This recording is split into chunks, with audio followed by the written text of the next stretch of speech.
Gracias por estar en sintonía de Central de Noticias al Amanecer, momento del segmento de la entrevista y esta vez vamos a hablar acerca de la nueva temporada agrícola. Ya se encuentra con nosotros Mateo Rendón, él es coordinador nacional de la Mesa Agropecuaria, a quien damos la bienvenida al set de Central de Noticias. Muy buenos días y bienvenidos nuevamente. Bueno, gracias, buenos días y espero que estén atentos en lo de las noticias y estos pronósticos del cambio climático que tanto están afectando, claro, igual que Estados Unidos, igual a nosotros. La región nos escapa. Sin duda, 2017 ha sido un año que las autoridades lo han catalogado que es para recuperarse de 2015 y 2016, que fueron años catastróficos para la industria agropecuaria. Bueno, la realidad es que hoy hemos tenido buenas lluvias. El que haya buenas lluvias, hay buena producción, claro. Ahora, el problema que tenemos en la agricultura nuestra es que somos irrentables. Hay muchos factores que hacen que nuestra agricultura, aún con buen invierno, seamos irrentables. Entonces, por ejemplo, hoy va a haber buena cosecha de maíz, pero en el mercado los productores, nosotros los que cultivamos maíz, el problema que tenemos es el precio del maíz. Es decir, que el precio del maíz no pudo alcanzar, valga la redundancia, precios que conlleven a que el productor siquiera recupere su inversión. Entonces, el problema que tenemos es que el precio del maíz no subió de $10, 10, 11 dólares. A nivel nacional, 11 dólares el quintal. Y producirlo a nosotros nos cuesta, el que más económico lo hace, cuesta producirlo 15 dólares, un quintal. Y lo está vendiendo a 10 o a 11, quiere decir que el agricultor está perdiendo 4, 5 dólares por quintal producido, independientemente de lo que produzca. Entonces aquí el reto que tenemos es que a bajo precio hay que hacer mayor productividad. Por ejemplo, si yo produzco 100 quintales por manzana, no es lo mismo que produzca 60 por manzana. Entonces eso quiere decir que a menor precio hay que buscar mayor productividad. Mayor productividad significa mejorar las tecnologías, mejores semillas para que el productor pueda subir su producción. ¿Qué hay de los planes que está ejecutando el gobierno, por lo menos en este momento? Y también es importante, se lo decía antes de entrar a la entrevista, el tema de la situación climática. Sabemos que veníamos de un año totalmente de sequía, hemos tenido lluvias más prolongadas, pero esto podría haber mejorado la situación o empeorado. Es que la situación, por ejemplo, venimos de la tormenta Ida, la tormenta 12E, la sequía del 14, la sequía del 15, es decir, la agricultura, igual que el café, por ejemplo. El café ha venido arrastrando 10, 11 años de crisis. Entonces, tú no puedes recuperarte en un año. Es decir, el cafetalero que debe desde hace 15 años, aunque haya superprecios, la producción que tienen los cafetaleros es similar a la del maíz. Entonces, son producciones bajas, precios bajos, producciones bajas, eso no te hace rentable el café. Excepto que tengas producciones arriba de 20, 25 quintales de café por manzana, puedes alcanzar la sostenibilidad de tu rubro. Por ejemplo, yo soy un pequeño cafetalero y entonces nosotros, ¿qué hacemos? Tratamos de que la producción se mantenga arriba de los 15, 20 quintales por manzana para poder tener capacidad de subsistencia del cultivo. Y las producciones bajas es el único problema que están teniendo en el tema de los precios, no hay competencia desleal. Sabemos que también se importa en el caso de maíz de otros países como Nicaragua, por ejemplo, y eso de alguna manera, importar granos de otro país y que se venda más barato, de alguna manera también trae a cambiar los precios para los productores locales. Claro, el problema que tenemos también es que la agricultura estamos por varios problemas. Es decir, este problema de la importación que tiene que ver con el TLC, donde se importan más de 500,000 toneladas de maíz, arroz, frijol, leche, todo esto viene a afectarnos a nuestra producción. Es decir, en el momento que nosotros sacamos la producción, está entrando producción subsidiada de los Estados Unidos. Es decir, Estados Unidos tiene subsidio en maíz el 60%, en leche el 40%, y aquí los productores nuestros no tenemos eso. Entonces significa de que esto viene a destruir los precios nuestros. Entonces también tenemos el otro problema de la delincuencia, es decir, el sector agropecuario tenemos un fuerte impacto con la delincuencia. ¿Es más la ganadería o...? Es decir, también, aparte de la delincuencia, que estamos hablando de muerte de ganaderos, muerte de agricultores, las extorsiones. Y aparte de eso, el caso de la ganadería, volviendo al tema de la ganadería, el tema de la ganadería es un tema que estamos bien rezagados. Es decir, hay demasiado contrabando demasiada competencia desleal y eso hace que nuestra ganadería esté postrada. Entonces, hay lo que tú me decías, decir, bueno, pero ¿y el gobierno qué hace? En el gobierno anterior de Funes se hizo un programa del vaso de leche, si ustedes lo han mencionado muchas veces, el vaso de leche, que ese era un programa para darle un poco de sostenibilidad a los ganaderos nuestros salvadoreños. Es decir, el Estado te compra a mejor precio y claro, si es mejor precio tienes mayor capacidad de producción. Lastimosamente estos programas que fueron para paliar a los agricultores, tanto de granos básicos como de leche, se han vuelto un dilema, porque el problema es que las vacas comen todos los días. Los trabajadores de las ganaderías cobran todos los días, pero el gobierno no los paga a los 6 meses. ¿Qué hay de la entrega de los paquetes agrícolas? Es similar, es decir, el problema de los paquetes agrícolas es que son paquetes de subsistencia, no de desarrollo. Y solo se los dan a pequeños, y es para pequeños. Es decir, ¿no? Y lo otro es que las producciones que genera, la producción que genera estos paquetes agrícolas es básicamente para la alimentación de la pequeña familia. Es decir, pero sí, por eso se ha reducido por el tema de la carnetización, ¿no? Y claro, es que lo que ha pasado es que como el DUI, para que tengas derecho a un paquete agrícola, el DUI tiene que decir agricultor.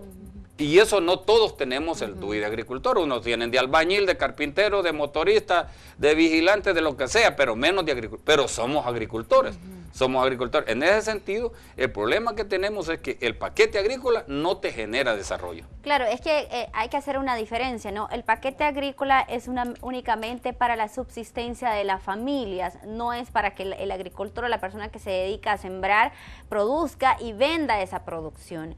Por la cantidad de maíz que les entregan y de frijol, únicamente es para que las familias puedan terminar ese año y tener los granos básicos. La seguridad alimentaria. Mesa. Exactamente. Sin embargo, pero con eso es una gran ayuda de parte del gobierno para el sector, ¿no? Claro, estamos claros que esa es una ayuda que el gobierno da al sector, es decir, para la subsistencia, para la seguridad alimentaria de la familia. Entonces, en caso de haber una crisis dentro del sector. En caso de haber. Entonces, lastimosamente, estos son programas, por ejemplo, el programa de siembra de semilla, por ejemplo, mejorada, que tenemos en las cooperativas, los productores, semilla de frijol, de maíz, fue un programa que se inventó para paliarnos a nosotros, los productores de grano. Lastimosamente caemos en el problema financiero del gobierno, como lo están cayendo en el tema del vaso de leche. Es decir, el problema es que, por ejemplo, yo le entrego mi semilla de frijol o de maíz al gobierno en enero y me la va a pagar hasta en agosto, septiembre. Es que básicamente es un problema que no solamente lo están teniendo ustedes, sino también los productores de los paquetes escolares. Estamos hablando de los uniformes. Ellos también están en la misma circunstancia. Entonces, aquí también hay que hablar cosas importantes, es decir, la banca nacional nos ha dado apoyo bastante, es decir, el Banco de Fomento ha estado siempre, a pesar de este problema del cambio climático, el Banco de Fomento, por ejemplo, para comentarles, el Banco de Fomento, debido a los bajos precios de los granos, lo que hizo el banco fue prorrogar 90 días más los créditos, para que se puedan pagar esos créditos, para ver si se mejora el precio de los granos, para efectos de poder pagar esos créditos. Entonces, esas cosas, el banco, por ejemplo, de Fomento lo ha hecho. Igual el banco hipotecario. Nosotros, en cuanto al otorgamiento de créditos. De créditos, sí. Porque estamos hablando acerca de la prórroga. Pero del otorgamiento de créditos, ¿cómo es? Sí, es decir, por eso le digo que en ese sentido hemos estado funcionando bien. Es decir, el banco hipotecario, por ejemplo, el banco hipotecario, hoy que llegó la nueva presidenta, Norita Mercedes de López, le dio otro dinamismo al banco hipotecario. Hoy, por ejemplo, en el banco hipotecario antes no podían entrar los pequeños, medianos productores. Hoy estamos entrando, mujeres ganaderas, por ejemplo, cacao. Yo tengo 2 manzanas de cacao, por ejemplo, y hoy el banco hipotecario tiene esa línea del cacao y tiene también la línea de riego, donde tú puedes comprar equipos de riego, canaletas, es decir, en ese sentido el banco ha estado, los 2 bancos nacionales, digamos, han estado, y ahí yo le agradezco mucho en nombre de los productores porque hemos tenido ese apoyo. El problema que tenemos es los precios, es decir, precios de granos, precios de insumos. Por ejemplo, nosotros el problema que tenemos es que los insumos los compramos caros y los productos nuestros los vendemos baratos. ¿Y esto de alguna manera desintensiva o le quita el interés a las personas de producir ya sea en el rubro de la ganadería, de producir, ya sea en el tema agrícola, el hecho de no tener un suficiente apoyo para tener una producción a gran escala que les permitan tener ganancias. Desarrollo. Pues tangibles, Sí, ¿no? por ejemplo, hoy hay un buen invierno, digamos, pero no se habla de superproducción. Por ejemplo, en el 2013 creo que fue que tuvimos una superproducción en el gobierno anterior.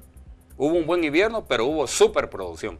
Entonces, hoy no hay eso. ¿Por qué? Porque lo que tú mencionabas, es decir, hay un desincentivo en que por el problema de los precios de los granos y el precio de los insumos, mucha gente redujo la cantidad de tierra a cultivar. Otra cosa que redujo también es la cuestión del salario mínimo. Es decir, como el salario mínimo fue incrementado, Sí. es decir, el sector agropecuario tiene más cargas con el salario mínimo. Entonces, lo que ha hecho el sector, mucha gente ha reducido su ganadería y sus cultivos. Su personal. Sí, personal y cantidad. Por ejemplo, por eso es que ahora nosotros calculamos, no sé cuánto el gobierno, pero nosotros calculamos que no va a haber una producción mayor de 20 millones de quintales de maíz, por ejemplo. 25, dice el gobierno. No es cierto. Es lo más que va a haber serán 20 millones de quintales de maíz. Es lo más que va a haber. Y el caso del frijol, si esto sigue bien así como va, van a haber unos 2.5 millones de frijol, digamos, Ahora, usted- de quintales. Ahora usted tocaba un tema que es bien importante y la verdad que en los últimos días ha sido muy sensible por la población y en especial el sector productivo de nuestro país, es el tema de la delincuencia. Y usted lo decía la vez anterior que nos visitó justamente acá en el Central de Noticias, ha existido una evolución en cuanto a las políticas de Estado para frenar este tema y continuar dándoles más seguridad a ustedes al momento de permanecer en el campo. Lastimosamente, ustedes pueden ver las noticias, todos los días mueren trabajadores agropecuarios, agricultores, ganaderos, cañeros, todos los días. Entonces, nuestra organización, la Mesa Agropecuaria, estamos desde Aguachapán hasta La Unión, estamos en los 14 departamentos. ¿De punta a punta? Sí, de punta a punta. Nosotros tenemos ganaderos, cañeros, cerealeros, habemos de todo, cooperativas, pequeños, medianos y grandes. Es decir, tenemos productores grandes, de 100 manzanas, 50 manzanas, hay grandes y pequeños. Y nosotros, yo les quiero comentar, es raro el día que alguien no me llama que ha muerto un compañero en Aguachapán, que ha muerto otro compañero en tal parte. Es decir, ese problema, honestamente, nosotros no sentimos un alivio con este programa de El Salvador Seguro, de decir que nosotros estamos seguros en el campo, los territorios están, es decir, las extorsiones están a la disposición del día. Claro, y sobre todo que el fenómeno de las pandillas en los últimos años se trasladó de las urbes, en su mayoría, hacia las zonas rurales.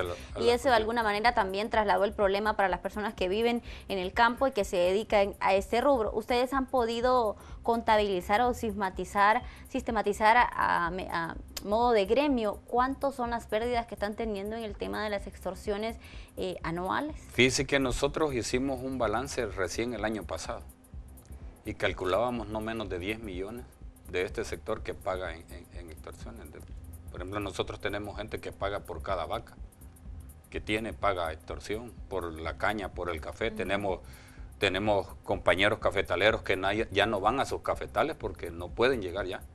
Compañeros que ya no pueden ir a sus cañales, compañeros que han deshecho sus ganaderías porque ya no se puede sostener la ganadería.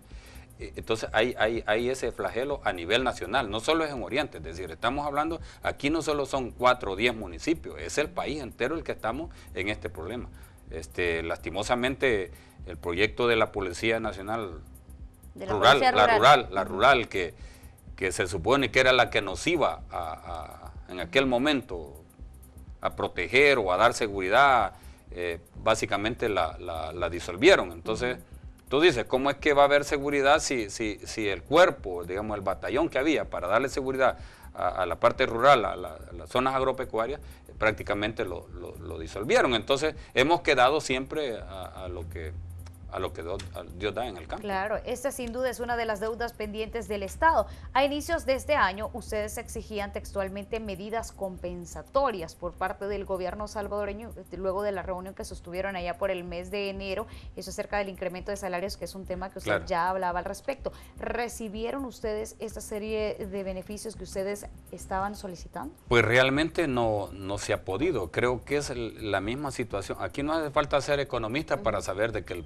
que la economía nuestra, de nuestro país, está, valga la redundancia, estamos mal. En Centroamérica, lastimosamente, nuestra economía se ha quedado rezagada. Todo, producción agrícola. Lastimosamente no han habido las medidas adecuadas para que el sector realmente vuelva a tener dinamismo, es decir, que volvamos a hacer lo que fuimos hace 20 años. No estamos hablando de echándole la culpa a la derecha, a la izquierda, como está de moda ahora, que si algo pasa a la derecha, si algo no pasa a la izquierda.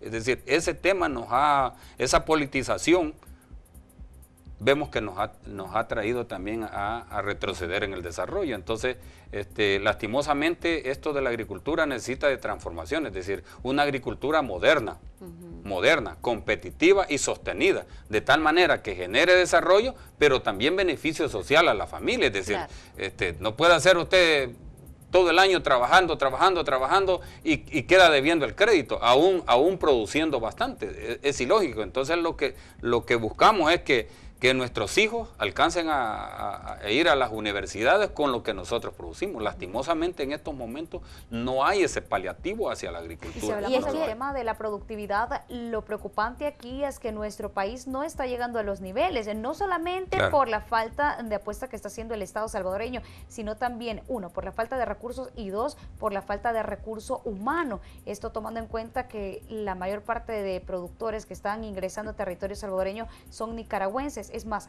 y este es un tema que tocamos incluso el día de ayer también en la entrevista de Central de Noticias, y es por el tema del relevo generacional dentro de ustedes mismos, ¿no? Claro, lo que pasa es que de hecho, como la agricultura es irrentable, entonces la juventud, ¿qué va a hacer yendo a solearse todo el día para ganar 6, 7 dólares?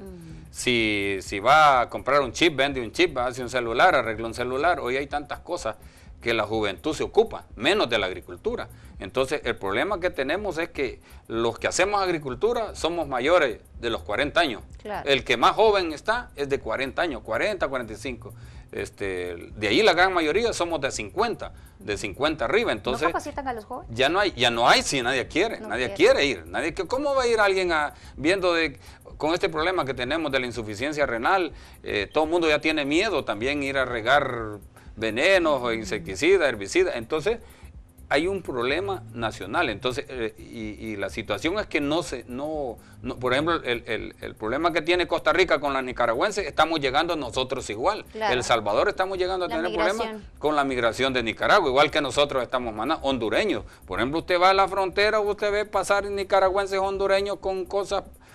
Yo hace poco estuve allá por un lugar que se llama Estancia, en Honduras, que es la cuenca del río Torola, que estamos ahí sembrando cacao, algunas cosas en esa cuenca, y uno ve cómo hay trasiego de producto ahí no hay frontera, son puntos ciegos, ahí pasa carne, pasa leche, pasa frijoles, pasa maíz, pasan venenos, toda cosa pasa ahí.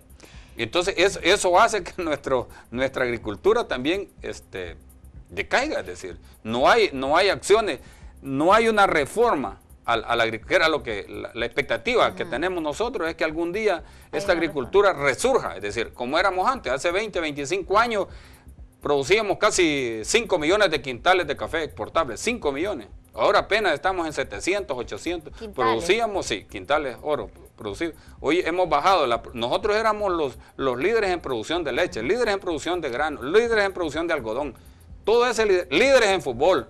¿Han visto que las propuestas se han quedado solo en discursos vacíos? Porque, por ejemplo, hemos visto que las autoridades se han pronunciado en el tema de incentivar la ganadería, se han pronunciado, hay una propuesta todavía que no ha terminado de aterrizar en el tema del sector del café, de hacer resurgir el sector del café. Se habla de despertar la industria también de las personas que se dedican a la agricultura. Hay por ahí una serie de propuestas que los titulares de gobierno generalmente siempre hablan cuando se van a dirigir a la industria. No se ha visto nada, todo se queda en discurso entonces. Yo creo de que al menos ha habido esa intención, de que hay un pacto del café firmado de 300 millones, que 150 van a ser para renovar los cafetales, 150 para pagar deudas. Ahí está, escrito, ya va a tener un año, igual que la ley de los veteranos. Igual la ley de los veteranos ya va a tener 2 años en que les iban a dar incentivos económicos, y ahí está escrito, ahí está escrito. Es decir, por ejemplo, estos programas de beneficio de productores de semillas de maíz, frijol, son programas buenos. Lastimosamente, la precaria economía del Estado hace de que estos programas que deberían de fortalecernos a nosotros, nos están sirviendo para terminarnos de aniquilar. Entonces, el problema, igual al vaso de leche, lo que te comentaba. Las vacas comen todos los días, los empleados ganan todos los días, pero la leche te la pagan a los 4 o 5 meses, y ya cuando te vienen ya debes crédito, debes esto, debes lo esto. La poca ganancia que te puede generar el rubro, se te quedó en el camino. En ese sentido es evaluar también la importancia, o por lo menos, no sé cómo califican ustedes, la mesa agropecuaria y rural, ¿cómo está funcionando? Nosotros lo que hacemos es que, por ejemplo, nosotros ayudamos a la gente a que accese a los créditos, por ejemplo. Tenemos buenas relaciones con el Banco de Fomento, Banco Hipotecario. Y lo otro que hacemos nosotros es promovemos las mejores tecnologías. Aquí en este país hay diferentes tecnologías que se pueden aplicar para ser más productivos. Por ejemplo, nosotros en la mesa agropecuaria promovemos el uso de semillas altamente productivas para que la gente pueda producir más, aunque el precio esté menos, pueda más o menos nivelar. Y resistente a cualquier por ejemplo, ahorita estamos promoviendo semillas de maicillo, por ejemplo, que hemos tenido problemas por esto del cambio climático, hemos tenido 3 años de pérdidas en el maicillo por el pulgón amarillo. Por el pulgón, sí. Entonces, hoy viene una nueva variedad que estamos implementándola que ya es contraria al pulgón amarillo, porque la hoja es más gruesa. Igual tenemos otras variedades de maíz que justamente estamos haciendo las parcelas demostrativas y que los líderes van y ven cuánto produce. Por ejemplo, tenemos semillas que producen hasta 150 quintales por manzana.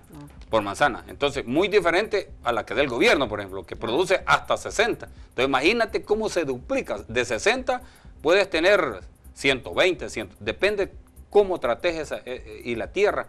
Por ejemplo, yo en lo personal estoy sacando 120 en mi finca, 120 quintales por manzana, por ejemplo, yo.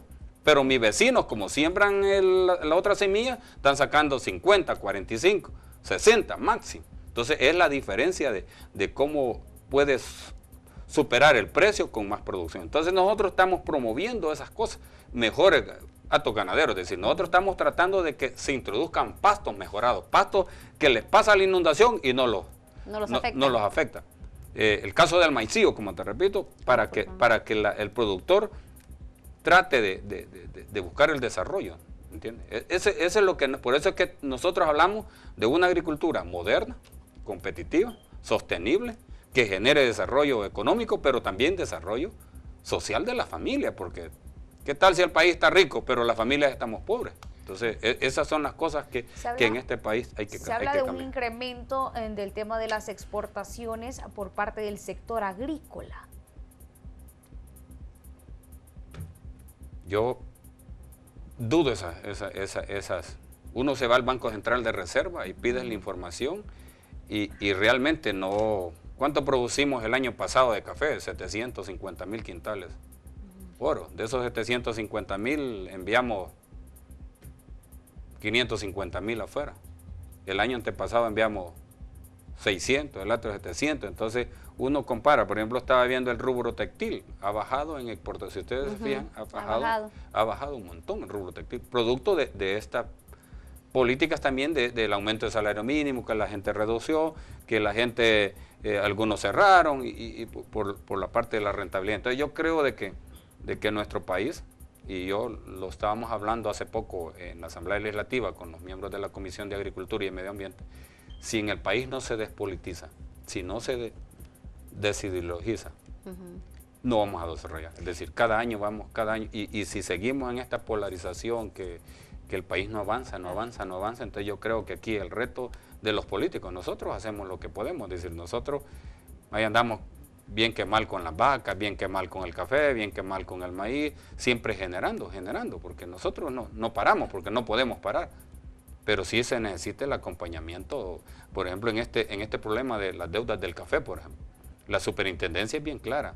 Tú dejas de pagar 1 año, 2 años y estás mal calificado. Entonces yo no puedo llegar, le debo al banco, durante 15 años le debo al banco hipotecario y voy a llegar a pagarle con un cheque y le voy a decir, banco, dame crédito, no me da, porque la superintendencia me tiene mal calificado. Entonces, ¿cómo va a ser los cafetaleros en ese momento? De decir, si, por ejemplo, yo quedé debiendo en la sequía del 14. Fue el banco y me vio que había perdido, se me secaron el maíz. Todo. Sí. El 15, volví al 15 a sembrar y se volvió a secar. Entonces no pagué el 14, no pagué el 15. Entonces el banco me mandó a lo peor en la superintendencia. ¿Qué pasa? Llego al banco el 2016, le pago los 2 créditos pendientes y le digo, bueno, voy a querer crédito. Ya no me pudieron dar porque estoy mal calificado. Y en el tema de la rentabilidad, conversaba hace un par de semanas con un productor y me decía que la mayoría trabaja con préstamos. O sea, casi nadie de los productores, ya sea del rubro del café, ya sea del rubro agrícola o en el caso de los ganaderos, trabaja con capital propio. Y eso de alguna manera también trae al debate saber cómo están los porcentajes de los créditos que ustedes están obteniendo en estos momentos. Nosotros creo que en ese sentido, en el tema crediticio, el problema que hemos tenido es acceso, ha habido acceso. Acceso, ha habido acceso. Intereses hemos tenido. El programa que funciona muy bien, que es el del 4% para los granos básicos, que lo tiene el Banco de Fomento y que funciona muy bien. Ahora, el problema es que tú pierdes una cosecha por X o Y. Por ejemplo, hoy al inicio, cuando hubo un temporal, si se recuerdan, al inicio se perdió más o menos el 3%. Junio, se perdió un 3% de zonas que se desbordaron, ríos que se desbordaron. Nosotros contabilizamos a nivel nacional, la Mesa Agropecuaria contabilizamos 150, 126, no me recuerdo cuántas cabezas de ganado se perdieron, que los ríos se desbordaron, quebradas se desbordaron y se llevó ese ganado las corrientes.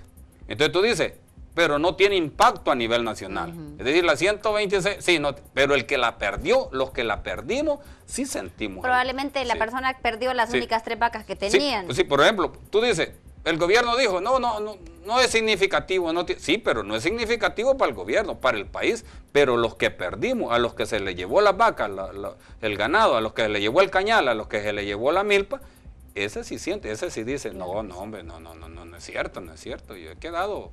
Mateo, vamos a hacer una breve pausa comercial, pero al regresar vamos a continuar hablando acerca de la agricultura en nuestro país y por supuesto las palabras que incluso pronunciaba el vicepresidente de la República, Óscar Ortiz.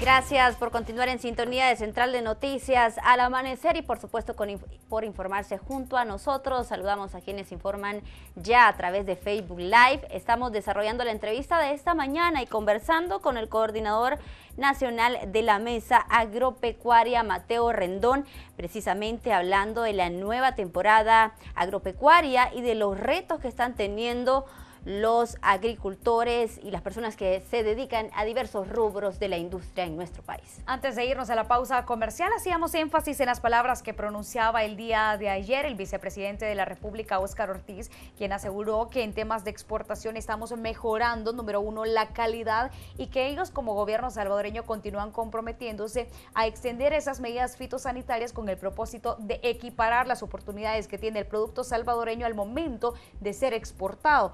¿Qué tal han recibido ustedes estas medidas? ¿Será cierto que se vienen implementando de meses anteriores o cómo han podido ustedes ver ese cambio?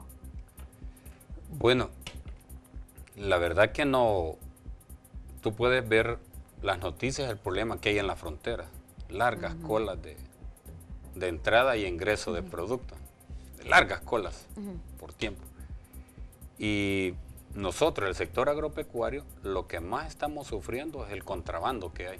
Claro. El contrabando. Y eso te da la competencia desleal. Es decir, que está fuera de las fronteras. Básicamente está fuera de las fronteras.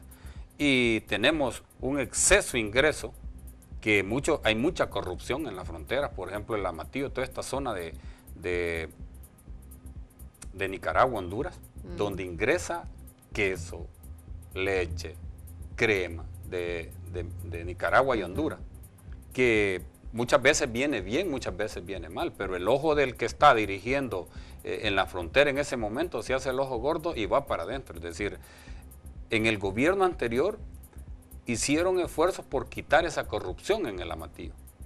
Cambiaron a medio mundo, pero que a mundo y Raimundo, yo me di cuenta de eso. Sí. ¿Y qué resultó? Al final, a los 2, 3 meses, ya estaba la misma. Entonces yo respeto mucho al compañero Óscar Ortiz, que muchas veces fuimos compañeros, pero Óscar a veces tiene muchas cuentas alegres. Muchas cuentas alegres. Tú lo ves a Óscar, yo lo admiro mucho y hemos sido compañeros por años. Y a veces yo eso es lo que le he criticado y se lo critico aquí públicamente. Es decir, Óscar tiene un discurso con cuentas alegres en todo. Yo admiro el entusiasmo, cada discurso que él da, como que si fuera otro país. Por eso es que muchos lo criticamos, porque él hace discursos como que fueran otro país y como que si uno no viviera en este país. El caso de la seguridad, ustedes ven todos los días salen que el día martes fue menor que el día miércoles, que la semana pasada menor que ahora, que el mes pasado, es decir, las estadísticas que manejan no va con la realidad. Y por ejemplo el caso de la ganadería, el caso de la ganadería es donde estamos más incompetitivos, es decir, donde más estamos sufriendo. Por ejemplo, si algo quieren hacer en la frontera, que se vayan al Amatillo, que se vayan aquí a Guatemala. El tráfico de influencia que hay en la importación de tanta cosa. Incluso en ese tema él fue enfático en decir y que no debemos de ser negativos, porque si no va a continuar la desventaja que tenemos con Nicaragua en cuanto a este sector. Sí, claro, pero ¿quiénes han permitido? Ahí está el problema de cómo certifican las plantas en Nicaragua. Es pura corrupción. ¿Cómo certifican para que manden los desechos a nosotros? Es decir, es pura corrupción. ¿Desde dónde depende la corrupción? Desde aquí mismo. Tanto corrupción en Nicaragua, que promueven productos que son dañinos para nosotros, pero que así entran aquí. Porque también hay funcionarios aquí que danle paso a eso, porque hay plata de por medio, se juega mucha plata de por medio. Ustedes van a Santa Rosa de Lima, hoy que está de fiesta, y felicidades, ojalá estén viendo allá. Yo siempre voy a las fiestas, a los jaripeos allá. Okay. Sí, y ustedes van a Santa Rosa, ¿por qué usted va y haya cosas baratas? Usted va a Santa Rosa, vaya a comprar blue jeans de marca, blue jeans de lo que sea, camisas de lo que sea. Usted va y ahí hay las cosas más baratas. ¿Por qué? Porque ahí está Nicaragua, está Honduras, metiendo. Ahora, como sector, ¿qué esperan del gobierno para los próximos años? Es que la expectativa que tenemos es que esto se transforme. Es decir, la idea, la expectativa que nosotros tenemos es que si hayan programas como este de las semillas, producción de semillas mejoradas, vasos de leche, que realmente funcione. Por ejemplo, los zapateros, ustedes oyen los zapateros llorando porque sacan crédito y les pagan a los 5 o 6 meses. Entonces, la poca ganancia que deberían de generar se quedó en los intereses. Entonces, nosotros al final lo que queremos es que se establezca un programa nacional de este corredor seco y que realmente se hagan acciones, pero desde la Unión hasta Huachapán, no que se hagan cosas esporádicas por un lado, por otro. Y lo otro también que debería el Estado, se suponía que este gobierno lo iba a crear, que es la reserva estratégica de alimentos del Estado, para que esta reserva estratégica no andemos corriendo, comprándole frijoles a Nicaragua, trayendo maíz de Estados Unidos, trayendo arroz, sino que hay allá la reserva estratégica. Esta reserva estratégica serviría para que el gobierno nos compre a los productores. Que sea alimentada por los productores. Con los productores, cabal. Y que eso sirva para regular el precio. Es decir, el Estado puede decir, bueno, vamos a comprar a $15, ya con $15 el quintal, entonces tú puedes. Y justamente esa es otra pregunta que iba a hacerle. Por ejemplo, en el tema de equiparación de oportunidades, eso debería de entrar, por ejemplo, el tema de los impuestos que se cobren en las fronteras. Claro. Usted ya hacía mención de eso. Recientemente, Honduras, Guatemala y El Salvador firmaban una especie de tratado de libre comercio. Sin embargo, muchos sectores han sido enfáticos y en hacer críticas que se cobran aranceles en los demás países, más no en El Salvador. Esto a la vez genera una desventaja para la producción interna. Claro. Quizás abonar un poquito al respecto. Y que lo que pasa es que cada rubro tiene su impuesto. Entonces, el caso si se abren las fronteras al libre mercado con Guatemala y Honduras, para nosotros es letal, porque nosotros estamos dolarizados. El problema es que nosotros estamos dolarizados. Y entonces nosotros nos hemos convertido en el mercado de Centroamérica. Todo el mundo quiere venir a vender aquí porque aquí hay dólares y son buenos precios. Es decir, nosotros tenemos precios a la altura de Estados Unidos, pero no pero no ganamos igual. No ganamos como No Estados ganamos Unidos. como está. Pero aquí todo lo producimos, todo lo hacemos a como sea. Entonces, el caso de los impuestos es similar. Por ejemplo, eso nos va a crear un enorme problema, ese libre tratado con Honduras y Guatemala. Si nosotros Guatemala nos mete, ¿quién no nos mete? Todas las hortalizas, todas las frutas, todo lo que viene de Guatemala. Entonces, el problema es que sigue la corrupción ahí. Entonces tú puedes decir, vamos a regular los impuestos, vamos a mejorar esto, pero ahora con el libre mercado, ¿qué significa? Hoy viene todo para acá. Y como nosotros somos los de dólares, los quetzales, los lempiras no huelen mucho como los nuestros. Entonces, ese es el problema que tenemos. Entonces, la incompetencia en las fronteras. En el tema de las exportaciones se sabe únicamente que se está exportando café. Ustedes, otros rubros se están exportando además de esto, porque se sabe que la mayor parte de lo que se produce se queda aquí en el país. Sí, hay unas pequeñas cosas como el azúcar que se exporta, que hay una fuerte cantidad, que la gran mayoría se exporta. El caso de algunas pequeñas cosas como tamal, elotes, pero que no son, como dice el gobierno, no son muy significativos, es decir, son pequeños esfuerzos que se hace con el mercado nostálgico de los Estados Unidos. Se exporta un poquito de queso, un poquito de esto, un poquito de esto, pero no son los grandes rubros para decir que hoy sí vamos a generar desarrollo en nuestro país. Entonces, sin duda, muchos retos. Es mucho reto. Entonces yo creo, y ojalá primero Dios, llegue gente a estas instancias políticas, al Ministerio de Agricultura, gente que sepa de agricultura y que sepa dirigir y que sepa gobernar, porque no solo es de irse a poner, sino saber gobernar, es decir, y llevarse a todo mundo. Es decir, el sector agropecuario no es rojo, no es verde, no es tricolor, es decir, todo el mundo estamos produciendo, las vacas, el maíz no tiene color. Entonces, lastimosamente, en este vaivén político de nuestro país, a eso nos ha llevado, es decir, unos van, otros no van. Entonces, aquí debe de haber un gobierno incluyente, que se supone que debería de serlo. Es decir, un gobierno que incluya, no importa si es rojo, azul, verde, morado. Si somos productores, si somos gente dinámico del país, del área rural, entonces debemos de... Así es, políticas de Estado. Sí, es decir, no puede venir el Estado a pelearse con la empresa privada, por ejemplo. Por ejemplo, poniendo un ejemplo, no puede venir la empresa privada a pelearse con el gobierno o viceversa. O venir a echarle las culpas el uno a los otros. Yo siempre lo digo en los discursos que hago en el campo, le digo, no hace falta ser economista para saber que la economía está. O no hace falta ser abogado para saber que el Citran es inconstitucional. Si el artículo 120 es claro de la Constitución. Claro, el que no lo ha leído dice, no, es que estos son los de la derecha o son los de la izquierda, pero son cosas que deberían de... Políticas de Estado que deberían de estar incluidas dentro del plan de gobierno para las próximas autoridades, años preelectorales que tenemos, 2017-2018. Muchas gracias por habernos acompañado acá en el set de Central de Noticias, Mateo Rendón, él es coordinador de la Mesa Agropecuaria. Bueno, gracias, un gusto y un placer, a la orden. El gusto es nuestro.